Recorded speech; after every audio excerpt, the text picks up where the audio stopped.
다시금 강조하지만 목회 서신이라고 하는 이 디모데전서의 주제는 올바른 신앙생활은 어떤 것인가에 대한 대답과 같은 것이라고 보시면 됩니다.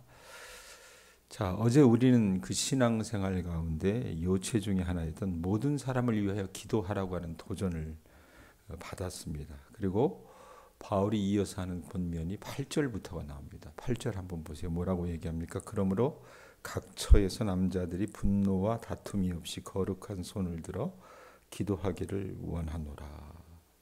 자, 대상이 누구냐면 남자들입니다. 교회 안에 있는 남자들이 어떤 삶을 살아야 되는가?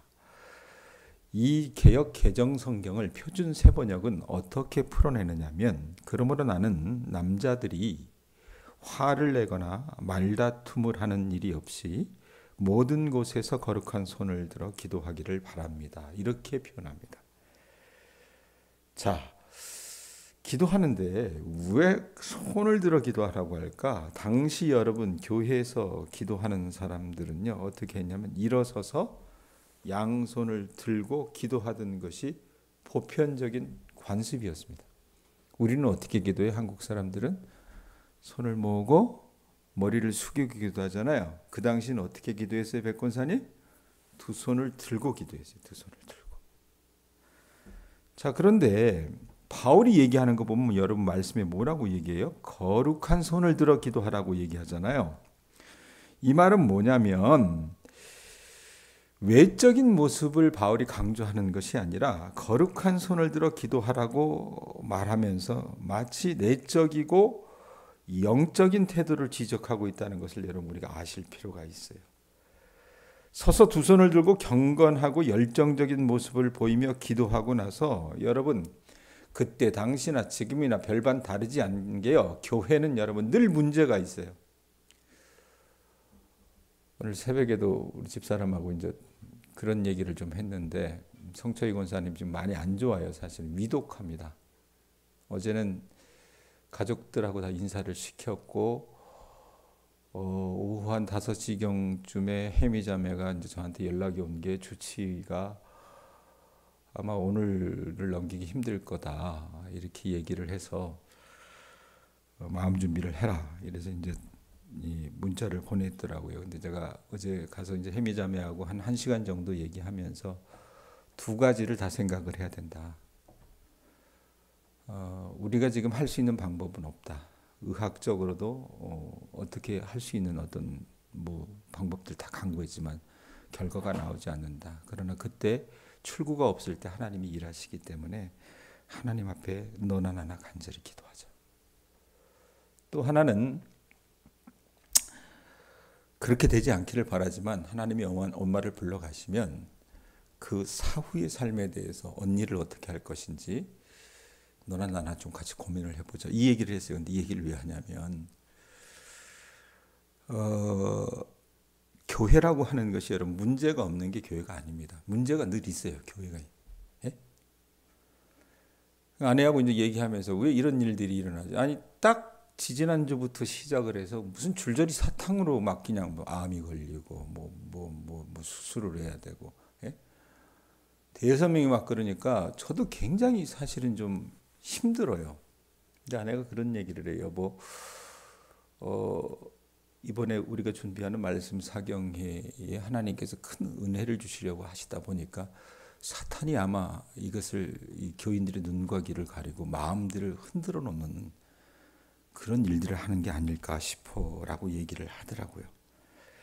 교회가 문제가 없는 교회가 없지만 여러분 우리가 중요한 건 뭐냐면 그 문제 앞에서 영적인 어떤 안목을 가지고 여러분 나가야 된다는 겁니다. 이 에베소 교회 교인들은 보면요. 남자 교인들이 아마 대표 기도는 잘했던 것 같아요. 손을 들고. 여보 하나님 어쩌고 저쩌고 막 얘기했는데 기도하고 나서 예배 후에는 어떤 일이 벌어졌냐면 입으로 그렇게 나발나발 하면서 떠들고 기도하놓고는 뒤돌아서면 언제 기도했느냐는 듯 기도와 전혀 무관한 삶을 살아가는 그런 삶을 살았던 모양이에요. 그래서 디모데가 이것 때문에 골머리를 앓았었던 것 같아요. 바울이 어떻게 해요? 그걸 다시 교정해주고 있는 거예요. 남자들이 거룩한 손을 들어 기도할 때 분명히 하리라. 분노와 다툼 없이. 왜? 기도하면서도 여러분 대표 기도하면서도 상대를 저격할 수 있어요. 제가 예전에 다 그 사역했던 교회는요, 장로들이 패가 갈려서 싸웠어요. 패가. 그러니 어떻게 해요? 이쪽 편에 있는 장로가 기도할 때는 어떻게 해요? 저쪽 편에 있는 장로를 저주하면서 기도해요. 저쪽 편에 있는 장로가 기도할 때는 이쪽 편에 있는 장로를 저주하면서 대표 기도를 하더라고 말입니다. 근데 이건요, 현대에만 그런 것이 아니라 고대 시대에도 그랬다고 말입니다. 그렇기 때문에 여러분들이 갖고 있어야 될 게 뭐예요? 영적인 분별력을 가지고 우리 안에 어떻게 해요? 거룩한 삶을 재화하는 게 필요합니다. 자, 그런데 분노하는 마음으로 논쟁하듯 기도하지 말라고 말했잖아요. 형식이 중요한 것이 아니라 여러분들이 주님 앞에 나갈 때 우리 교회 교우들도 보면요, 대표 기도하라 그러면 어떻게 해요? 입도 못 대는 사람들이 있어요. 예? 근데 여러분, 하나님은 그걸 보지 않으시거든요. 얼마나 미사 여구를 들어서 우리가 기도하는 것, 그걸 보시는 것이 아니라 우리가 주님 앞에 기도할 때 어느 하더라도 정직한 마음으로 내 자신을 살피면서 정결한 생활로 나눔의 사랑을 실천하는 그 삶을 어떻게 해요? 기도가 되게끔 그렇게 기도하라는 얘기입니다. 자, 여러분, 디모데가 섬겼던 이 에베소 교회가 문제가 굉장히 많았던 거예요. 그러니까 패가 갈려 싸우기도 했고, 기도할 때 그 기도에 삶이 묻어나오는 기도하지도 않았고, 상대방을 어떻게 해요? 비난하는 기도를 일삼았고, 이걸 바울이 보면서 이걸 교정한다라는 얘기입니다. 자, 이어지는 말씀, 9절부터 이어지는 말씀은 여러분, 현대를 사는 특별히 우리 여성들이 보기에는 거북스러운 말씀입니다. 여자 성도들의 품행에 관한 바울이 어떤 이 꼬집는 교훈인데, 여러분, 여자 성도들에 대한 내용이 여러분 우리가 많은 것으로 딱 보았기 때문에 우리가 좀 알아야 될 게 뭐냐면 그때 당시 역사적 상황을 보셔야 됩니다. 자, 이 에베소라고 하는 도시는요, 당시 이오니아주의 주도였습니다. 주도. 그러니까 여러분, 전라북도의 소위 말하면 가장 큰 도시가 어디예요? 전주잖아요. 예? 충청남도에서 가장 큰 도시가 지금 대전이 광역시로 되어 있지만 대전이지 않습니까? 그렇듯이 에베소는 이오니아주에서 가장 큰 도시였습니다. 그리고 이 도시가 당시 최대의 상업 및 교통 중심지였고, 한번 보세요. 제가 이거 작년이라 올해 6월에 사도행전 16장 말씀 가지고 여러분들에게 설명할 때 이 지도 보여드렸어요. 바울의 2차 전도여행이라고 얘기하면서 에베소가 어디 있어요? 여기 보여요? 예? 백권사님 여기 보이세요? 에베소. 그래서 이 에베소가 여러분 항구 도시잖아요. 그렇기 때문에 교통도 발달했었고, 또 사람들이 왔다 갔다 하니까 철학과 문화와 예술 이런 것들이 꽃피었던 도시예요. 더군다나 이 도시는요, 종교적인 어떤 숭배가 굉장히 많았던 도시였습니다. 그래서 황제 숭배지로 유명하기도 했지만 아데미 여신을 숭배하는 도시였다고 그랬어요. 예? 그래가지고 제가 어제 여러분 말씀 가지고 설명하면서 아데미 여신 어쩌고 저쩌고 얘기했을 때, 이거 6월 달에 여러분들에게 설교할 때 아데미 여신이 어떻게 생겼느냐, 이 가슴이 여자로 보면 유방이 굉장히 많이 달려 있잖아요. 이게 뭡니까? 다산을 나타내는 겁니다. 그래서 이 여신을 숭배하는 중심지였어요. 그런데 이 여러분 여신을 숭배하는 중심지의 신전이 어느 정도로 컸냐면 이 사이즈가 이러는데, 지금 여러분 아테네에 가보면은요, 파르테논 신전이라고 하는 신전이 있어요. 그것도 굉장히, 그때 고대 당시에 그런 신전을 어떻게 지어 이랬는데 그 신전보다 4배 크기입니다. 이 신전은, 이 아데미 신전은요. 그래서 고대 7대 불가사의 중에 하나다 이렇게 여겨질 정도로 아주 큰 건축물이 있었다 그 말입니다. 그렇게 보면 부족함이 없는 도시였어요. 또 여신 아데미 숭배의 중심지에서 여성의 위상이 어느 정도 로마 제국의 도시에 비교했을 때는 그래도 좀 상당히 인정되는 곳이었다 그 말입니다. 그곳에서 9절부터 말씀을 하는 거예요. 9절 한번 보세요. 9절 보면 뭐라고 얘기합니까? 또 이와 같이, 8절에는 남자들에게 얘기했지만 또 이와 같이 누구도 여자들도 단정하게 옷을 입으며 소박함과 정절로서 자기를 단장하고 따은 머리와 금이나 진주나 값진 옷으로 하지 말고. 예? 자, 9절에 이와 같이라고 하는 말은 뭐냐면 8절에 얘기했던 것처럼 여자 성도들 역시 이들도 여러분 예배에 참석을 했었어요. 공적 예배에 참석할 때 어떻게 해야 되느냐? 거룩한 마음을 가지고 하나님 앞에 임해야 된다라고 얘기해요. 그래서 가장 중요한 건 뭐겠어요? 여러분, 내면의 정결함이 중요하죠. 예? 삶 속에서 우러나오는 그런 마음으로 하나님 앞에 기도하고 예배에 나가야 되는데 외모 역시 중요하다라는 그런 어떤 규정을 바울이 이야기를 합니다. 왜냐하면 이 도시가 여러분 굉장히 잘 사는 도시였다 그랬잖아요. 물산이 풍부했고 화려했고 사람들의 경제적인 수준이 어느 정도 되다 보니까 여자들이요, 이 예배당에 가면서도요, 축제나 파티에 입고 갈 옷을 어떻게 해요? 차려입고 예배당에 갔던 거예요. 예? 그러니까 여러분 어떻게 해요? 뭐 우리로 얘기하면 가슴이 다 드러나는 옷이라거나, 워낙에 더운 도시니까. 예? 치렁치렁거리면서 갔는데 그런 여인들의 풍습에 대해서 바울이 어떻게 해요? 제재를 가하고 있는 겁니다. 세속적인 것과는 구별된 단정한 옷차림으로 나가라고 얘기합니다. 그래서 뭐라고 얘기해요? 소박함과 정절로 자기를 단장하라. 이 얘기하는 건 여러분 뭐겠어요? 내면의 것을 말하는 것이죠. 부끄러움이 될 만한 것으로 자기 몸이나 마음을 치장하지 말라는 얘기입니다. 예? 술이 취해서 정신이 온전하지 않은 사람의 옷차림처럼 어떻게 그렇게 단정하지 못한 그런 여러분 행실을 가지고 나가지 말라고 얘기를 해요. 그 다음에 또 뭐라고 얘기합니까? 뒷부분에 보면은 따은 머리와 금이나 진주나 값진 옷으로 하지 말라고 얘기를 해요. 자, 왜 머리 닦는 게 뭐가 그렇게 문제가 됐길래, 요즘식으로 얘기하면 뭐겠어요? 그냥 뭐 파마한 걸 텐데 이게 뭐가 문제가 됐길래. 그 당시에는요, 이 음란한 업종에 종사하는 여자들이 주로 하고 다니는 머리가 이 머리를 닦는 거였답니다. 그거 하지 말라 이렇게 얘기를 하는 거예요. 예?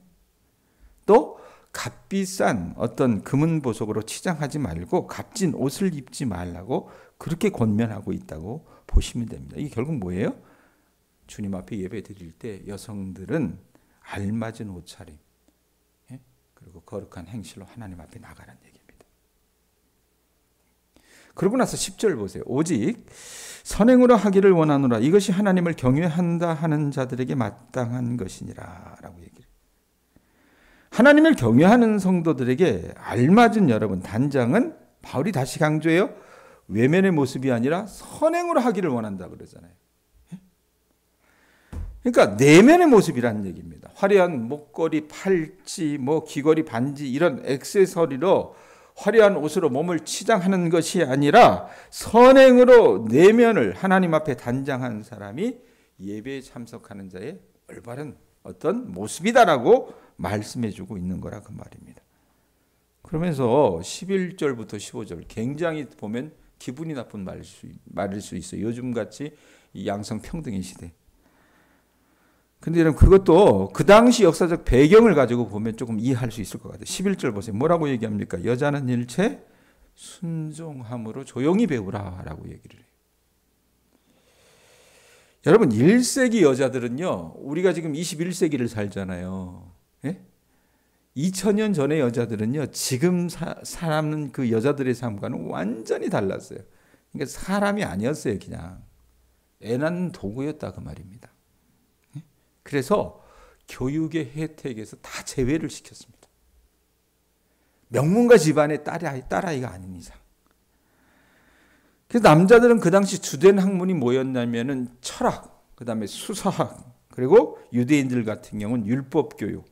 이런 것들이 남자들은 수혜자가 되었지만 여성들은 다 제외를 시킨 거예요. 배제를 시킨 거라고 말입니다. 여러분 동향이 시골이어가지고 좋은 점이 이런 예를 설명할 여러분 때는 어떻게 해요? 더 와닿을 수가 있어요. 옛날만 하더라도 한 집안의 여러분 살아가는 여성들은 남성에 비해서 교육의 기회가 보장되지 못했잖아요.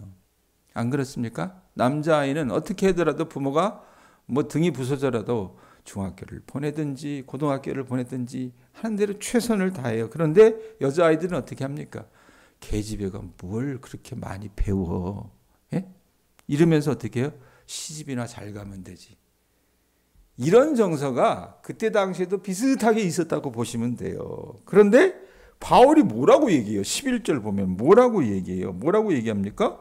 여자는 일체 순종함으로 뭐하라고 얘기를 해요? 조용히 배우라. 어디서? 교회에서 조용히 배우라 라고. 그러니까 여자들은 여러분 어떻게 해요? 교육의 객체가 아니었다는 거예요. 교육의 대상이 아니었는데 바울이 뭐라고 얘기를 해요? 그 여자들을요, 교육의 대상으로 여겼다는 얘기입니다. 그들이 교회에 나와서 하나님의 말씀을 배울 때 일체의 순종함으로 조용히 배워라. 너희들은 교육의 대상이다. 이렇게 얘기하면 거꾸로 보면 뭐예요? 그 당시 시대에 대단히 도전하는 혁명적인 어떤 도전을 하고 있다고 여러분 보시면 될 겁니다. 그러니까 이게 꼭 기분 나쁜 말은 아니라는 거예요. 아셨어요? 여성을 여성으로 대접해 줬다는 얘기입니다. 12절 보세요. 그 다음에 여자가 가르치는 것과 남자를 주관하는 것을 허락하지 아니하노니 오직 조용할지니라 이렇게 얘기를 해요. 이것도 에베소 교회의 상황을 여러분 우리가 이해를 해야 돼요. 여자 성도들에 대한 교훈이 남자 성도들에 비해 장황한 것으로 봐서 에베소 교회에 여러분 어떤 일들이 벌어졌냐면 그 당시 여자 성도들이 어떻게 해요? 하나님을 믿는 무리들은 교육의 대상으로 여겼기 때문에 말씀을 가르쳤어요. 가르쳤는데 교회 안에 여러분 하나님의 말씀만 들어오는 것이 아니라 이 도시가 여러분 종교가 흥왕했던 도시라 그랬잖아요. 그러니까 이단의 사상과 거짓 교사들의 그릇된 가르침을 이 여자들이 여러분 영향을 받게 된 거예요. 그래서 그거를 어디서 듣고 와가지고 말씀을 배우면서도 교회를 소란케 했던 겁니다. 그런 상황이 있었기 때문에 바울이 교회가 혼란스러워서는 안 되겠다라고 생각을 해서 여자 성도들에게 어떻게 해요? 이런 말씀으로 교훈한 겁니다. 가르치지 말고 남자를 주관하지 말고 오직 어떻게 해요? 조용히 배워라 이렇게 얘기하는 거예요. 말씀만을. 그 다음에 13절 뭐라고 얘기합니까? 우리가 왜 그래야 돼요? 그러는데 왜 어떻게 해요? 성경을 가지고 들고 옵니다. 이는 아담이 먼저 지음을 받고 하하가 그 후며. 그렇게 해야 되는 이유는 뭐냐? 성경적인 근거를 얘기하는데 첫째, 창조된 순서가 남자가 여자보다 앞서기에 여자가 남자를 주관하는 것, 즉 지배하는 것은 적절하지 않다고 그렇게 바울은 여겼다는 얘기입니다. 자, 두 번째 이유가 14절이에요. 14절에 뭐라고 얘기합니까? 범죄할 때의 기사죠. 아담이 속은 것이 아니고 여자가 속아 죄에 빠졌습니다. 이렇게 얘기를 해요. 바울은요, 에베소 교회에 배우지 못한 여자들을요, 하와와 비교하고 있는데 이것을 가지고 여러분 바울의 이 적용이 보면은 어떻게 해요? 그럼 여자가 열등한 동물인가? 우리가 이렇게 생각할 수 있잖아요. 가만히 입 닥치고 있어. 이렇게 얘기해야 되는 겁니까? 그건 아니라는 거예요. 모든 시대에 모든 여자에게 적용해야 된다라고 하는 것은 저는 어폐가 있다라고 생각을 해요. 바울이 하고자 하는 말은 여러분 어떻게 보면 그게 편견일처럼 여겨질 수 있는데 뭐냐면은 모든 여자가 남자들보다 그때 당시에 봤을 때는 더 쉽게 속아 넘어간다는 거예요. 근데 또 재미난 건 뭐냐면 그 당시 그 여자들을 가르쳤던 거짓 교사들, 에베소 교회의 거짓 교사들은 누구였냐면 남자들이었습니다. 그러니까 성경이라고 하는 것이 여러분 보면 만고불변의 진리로서 우리에게 적용되는 부분들도 있지만 이런 것들은 시대에 맞게끔 어떻게 해요? 우리가 좀 새롭게 창조적으로 적용할 필요가 있지 않을까 싶어요. 15절 보세요. 15절 그러나 여자들이 만일 정숙함으로써 믿음과 사랑과 거룩함에 거하면 그의 해산함으로 구원을 얻으리라. 이게 뭔 말일까? 어찌됐건 앞에 말은 아시겠죠. 교회 안의 여자들이 정숙함으로써 믿음과 사랑과 거룩함에 거하면 그의 해산함으로 구원을 얻으리라. 이 말은 뭐냐면 자 바울이 이제 에베소 교회 교인들에게 디모데가 가르칠 때 여자들은 어떻게 해요? 자제하라 그랬잖아요. 그렇게 교훈을 하다가 갑작스럽게 마지막 구절에서 이 여자 성도들의 구원을 말하고 있습니다. 그의 해산함으로 구원을 얻으리라. 이 뭔 말이냐? 여자 성도들이 분별력 있는 상태를 유지함으로써 그들이 하나님의 말씀을 배우면서 어떻게 해요? 믿음과 사랑과 거룩함에 거하면 구원을 얻을 것이라는 얘기입니다. 근데 이 본문을 두고도 막 여러 가지 어떤 그 해석들이 있어요. 근데 바울이 왜 굳이 여자들에게 교훈하면서 말씀에 보면 뭐라고 얘기합니까? 믿음과 사랑과 거룩함에 거하면 조건을 달아요. 예? 그럼 왜 조건을 다는가? 조건부 구원을 말하는 것처럼 얘기하는가? 여러분, 구원은 여러분 전적으로 하나님의 은혜잖아요. 그리고 믿음으로 얻는 것이잖아요. 그렇기 때문에 여러분, 구원은요, 남자들만 구원받고 여자들은 구원받지 못한다, 이런 거 없어요. 차별이 없다 그 말입니다. 바울이 여기에서 강조하는 것은 어떤 의도냐면은 여자 성도들의 역할인 것 같아요. 역할. 그러니까 해 사람으로 구원을 얻으리라고 하는 말은, 여러분, 인류 최초의 범죄가 여자로 인해 발생하였고 그로 인해 사망이 왔지만 여자의 후손을 통해서 어떻게 구원이 이루어졌잖아요. 예? 그런 하나님의 말씀과 연관성이 있는 것이라고 보셔야 됩니다. 그래서 하나님의 약속이 동정녀 마리아, 여자의 몸에서 예수 그리스도가 탄생하심으로써 성취되었기 때문에 바울이 어떻게 해요? 그 말씀에 의거해서 이 교훈을 이야기한다고 보면 여자 성도들은 어떻게 믿음의 가정에서 믿음의 자녀를 낳고 믿음 안에서 그 자녀를 양육함으로써 하나님의 구원을 이루어 가는데 중요한 역할을 맡고 있다는 것을 주지시키는 게 아닐까 싶어요. 그러니까 여성도들이 중요합니다.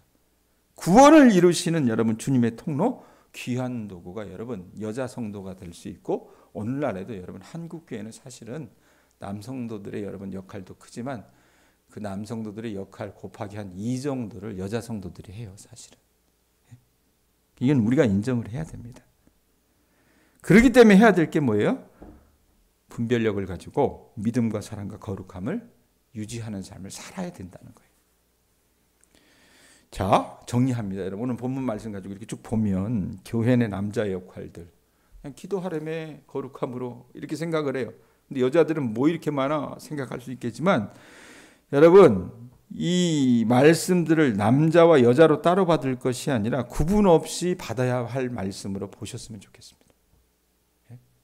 아셨어요? 이 말씀 가지고. 그래서 남자 성도이든 여자 성도이든 하나님께 자신을 죽이는 예배 시간에 기도할 때 어떻게 해야 돼요? 분노와 다툼이 없이 거룩한 손을 들고 기도하셔야 됩니다. 아셨어요? 우리 교회도 내가 처음에 왔을 때 목사의 기질이 강하다라고 생각을 해서 몇몇 사람들이 기도할 때 마치 저격하듯이, 그러니까 미숙한 거죠. 나를 알지도 못하면서. 굉장히 미숙한 모습입니다. 예? 이제는 그런 것들을 하지 않으셨으면 좋겠어요. 그리고 공적 예배를 드리기 전에 일상의 삶에서 여러분들이 어떻게 하셔야 돼요? 선을 행함으로써 예배를 어떻게 생활화하셔야 됩니다. 그래서 사리 분별력이 있게 믿음과 사랑과 거룩함으로 주님의 구원을 이루는 주님의 통로가 되기를 하나님께서는 원하신다는 것을 바울을 통해서 이야기해주고 있다 그 말입니다. 우리 교우들이 여러분 치렁치렁 귀걸이 달고 목걸이 달고 반지하고 막 아주 고급스러운 몇백만 원짜리 옷 입고 이런 교인들은 하나도 없어요. 그러니까 그 부분은 여러분들에게 말씀드리지 않을게요. 말씀 정리합니다, 여러분. 어제 혜미하고 이렇게 쭉 얘기를 하는데 성초희 권사도 불쌍하지만 난 그 자매가 참 불쌍하더라고요. 어렸을 때부터 지나가는 말로 그래요. 막 닭똥 같은 눈물을 흘리면서, 목사님, 제가 최근 일에 몇 년 동안 내가 몇 번이나 상복을 입어야 되나. 그러니까 아마 성초희 권사님이 그 아들이 죽고 나서는 그 딸아이 앞에서 내가 죽어야지 이 소리를 계속했던 모양이에요. 근데 그게 이 아이한테는 고문이었던 거예요. 제발 그러지 말라고 얘기를 하는데, 내가 그래서 살아면서 어떻게 살아왔니? 이렇게 힘든데. 그랬더니 자기 마음을 알아줘서 고맙다고 얘기하면서 이런저런 얘기를 해요. 그러니까 어렸을 때는 엄마를, 자기가 키도 크지 않았는데 엄마를 업고 다니고, 예? 아빠 암 걸렸을 때는 또 병수발하고, 최희진 집사가 또 봤을 땐 여러분 어떻게 그냥 쫄래쫄래 잘 따라다니고 어느 정도 앞가림 하는 것 같지만은 뭐냐면 그냥 그 성철이 권사님 팔뚝에 보면은 마치 나무들걸처럼 막 이렇게 패여 있거든요. 왜 그러냐면은 이 최희진 집사가 설거지 하지 못하게끔 본인이 그 싱크대에 손을 그렇게 대니까 이게 다 어떻게 나무들걸처럼 굳어버린 거예요. 그러면서 이제 하는 얘기가 뭐냐면, 최희진 집사가 단기 기억 상실증에 걸렸기 때문에 설거지를 하라 그러면은 설거지 한 번 하면서 세제를 한 통을 다 써버린대요. 그러면서 도대체 내가 이 집안에 태어난 이유가 뭘까? 보통 사람 같으면 어떻게 해요? 태불심이 나서 내팽개쳐 버릴 수도 있어요. 안 그렇겠어요? 저 그런 애들 많이 봤어요. 근데 이 친구가 그런 얘기를 해요. 이 온전치 못한 식구들이 있는 그 집안에 나를 태어나게 하신 이유는 이 사람들을 어떻게 해요? 돌보고 이 사람들을 일으켜 세우라고 하나님께서 나를 태어나게 하신 것이다. 이 고백을 해요. 그 고백을 여러분 제가 왜 이 설교 말미에 얘기하냐면 다시 한번 15절 보세요. 그러나 여자들이 만일 정숙함으로써 믿음과 사랑과 거룩함에 거하면 그의 해산함으로 구원을 이루리라. 이 말씀이 제가 봤을 때는 우리 혜미자매하고 연결될 수 있지 않을까라는 생각을 좀 해요. 어렵고 힘든 상황 속에서도 이 자매가 정숙함으로써 믿음과 사랑과 거룩함에 거했기 때문에 하나님께서 그를 써주신 게 아닐까 싶어요. 그리고 우리가 기도했던 게 뭐냐면 나는 하나님이 너하고 이 불쌍한 체질임사를 봐서라도 지금은 안 데려갔으면 좋겠다는 얘기를 좀 했어요. 그랬더니 혜미자매가 저도 그래요 목사님 그 얘기를 하더라고요. 여러분 기적이 필요한 타임입니다. 구원이 우리 성철이 권사 몸에 좀 밀어났으면 좋겠어요. 불쌍한 새끼들을 위해서라도. 그래서 여러분들이 하나님 앞에 나아갈 때 그런 마음을 가지고 기도해 주실 수 있기를 주님의 이름으로 축원드립니다. 또 여러분들이 여러분들의 가정에서 그런 존재가 되실 수 있기를 주님의 이름으로 축원합니다. 기도하겠습니다.